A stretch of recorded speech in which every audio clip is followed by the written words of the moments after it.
All right, guys, welcome back. We're talking all about finances today, and joining us virtually, we have financial expert Nick. Good afternoon, Nick. How are you? Doing well, Taylor. Thanks for having me. Absolutely. So we're talking about elections. So how can investors kind of prepare their finances for the upcoming election? So that's a great question. The short answer is probably going to be to do less, but I think that the bottom line is that investors should always be prepared for volatility. It's a feature of the markets, not a bug. And election cycles are certainly no different.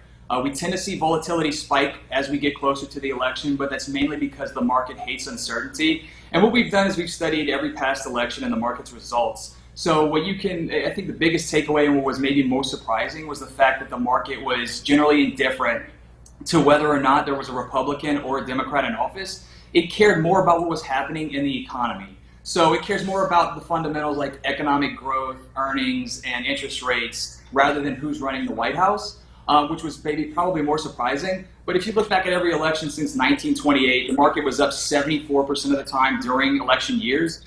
To the tune of about 7.1% on average. And the 26% of the time that it was not, it was in the red or markets were experiencing losses, it had to do with what was taking place in the economy. So in 1932, it was the Great Depression. 1940, World War II. 2000, it was the tech bubble. 2008, it was the Great Recession. Again, not who was in office at the time, but what was taking place from an economic standpoint. And I just think that March proved yet again that if you don't have a financial plan in place, you're going to lack the framework to add conviction to your portfolio as to how you invest or why you invest a certain way.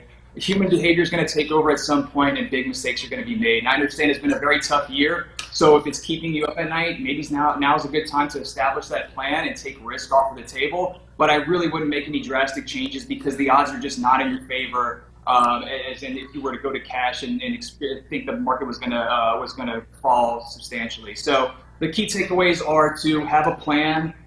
Work with a fiduciary and someone that has that in writing, and find a local or a broad registered investment advisory firm to partner with that can guide you through these turbulent times. Yeah. Secondly, I would just focus on the big picture and don't make any short-term bets with long-term money. Awesome. And now, Nick, real quick before we go, people want to make a plan, or if they want to learn more information, how can they reach you guys? Is there a website where they can see this information? That's right. Yeah, they can find us by just Googling Ritholtz Wealth Management. It's RITHOLTZ. We're based out of New York City, but I have an office here in Lafayette, so they can reach out through the website. Wonderful. Nick, thank you so much for sharing this information with our viewers. And guys, if you at home missed something, don't worry. We're going to post this interview with Nick on our website, kadn.com. But let's go ahead and check in with Adam before we go.